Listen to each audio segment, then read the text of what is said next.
Volume 3, Chapter 48, Partial Repeal of the Townshend Duties. We have seen that the British colonial policy took a sharp turn to the right when the cabinet was reshuffled in the autumn of 1767 upon the death of Charles Townshend. The arch-imperialist Bedford faction strengthened its post in the cabinet, and the Tories North and Hillsborough assumed critical positions in the ministry. Domination by the Tory right was confirmed and intensified with the departure of the erratic centrists Chatham, William Pitt, and Shelburne from the government in October 1768. The Bedfordites and other Tory factions now greatly consolidated their control under the nominal leadership of the weak Duke of Grafton. The Whigs staunchly attempted to delve into the causes of the American disorders, but Lord North succeeded in focusing Parliament's attention on the resistance in Britain and on the supposed need to assert imperial power over the colonies. Hillsborough, North, and Bedford pushed through resolutions denouncing Boston, pledging Parliament's support to all measures needed to impose supremacy on the Americans, and urging the transportation of James Otis and other American leaders to England to be tried for treason. Lord Hillsborough, furthermore, had bolder plans for crushing the Americans. They especially included imposing a royally appointed council on Massachusetts, and cancellation of the Massachusetts Charter if its assembly should ever again question Parliament's absolute authority over the colonies.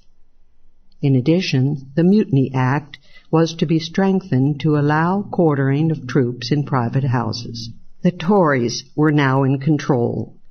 The only gain to the Liberal opposition was the accession of the Chathamites, who always tended to be Liberal when Chatham was out of power. In contrast, Grenville's opposition was characteristically to attack the government for weakness and appeasement when dealing with the Americans. In the cabinet, only the Liberals Camden and Conway opposed the harsh plans of Lord Hillsborough. So extreme were Hillsborough's proposals, however, that even King George balked at imposing them. Political economic developments in Great Britain during early 1769 soon swung the ministry to decide on the repeal of the Townshend duties.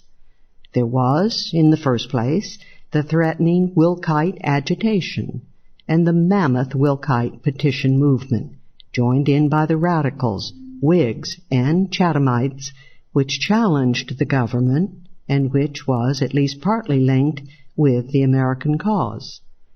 Secondly, the war crisis with Spain and France over the Falkland Islands, coupled with troubles in unhappy Ireland, made the government anxious to find some peaceful solution to the problems in America.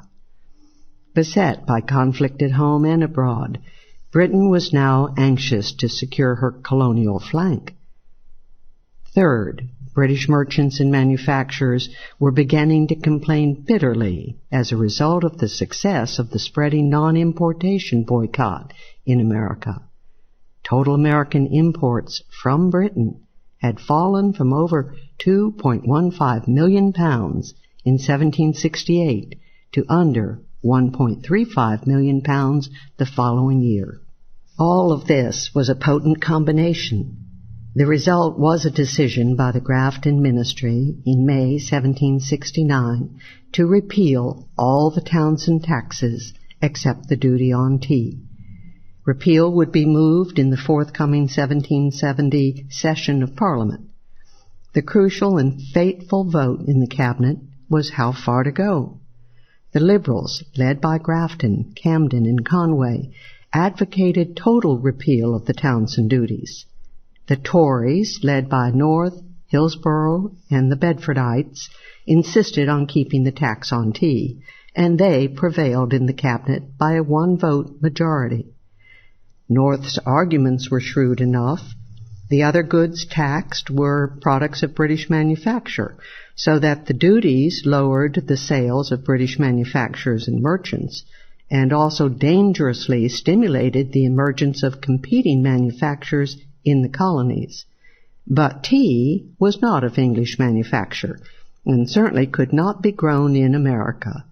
Furthermore, tea furnished by far the major part of the revenue from the Townshend duties. North's arguments were also cunningly strategic.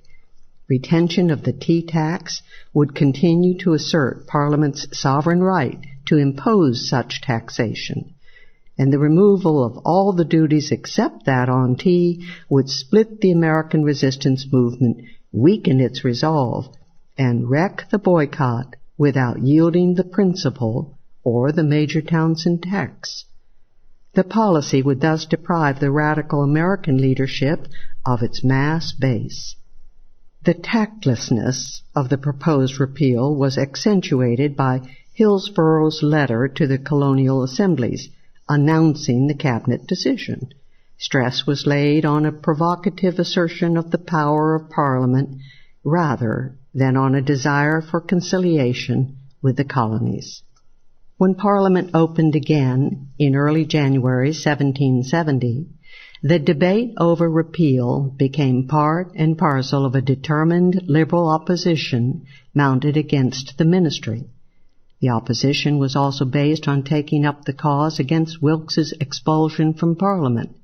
The Whigs and the Chathamites launched the attack, and the ensuing polarization of opinion led to the resignation of the liberal-oriented cabinet members, beginning with Camden and ending with the Duke of Grafton, the Prime Minister himself.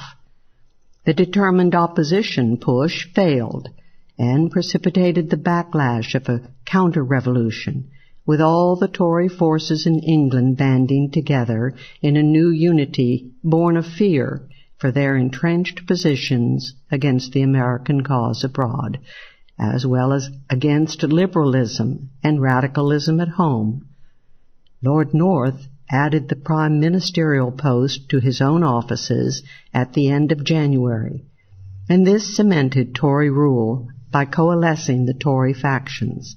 Unity was completed some months later by the death of Grenville, which permitted the old personal feud to end and the Grenvilleite followers to join the cabinet. This outcome also served to discourage American faith in the English political outlook. On March 5, coincidentally the day of the Boston Massacre, Lord North moved the repeal of all the Townshend taxes except the tea tax. He scorned the idea of repealing the tea duty as appeasement of the colonies. America must fall at the feet of Britain before any further conciliation would be made. Parliament agreed to the repeal the same day, and final action was taken in mid-April.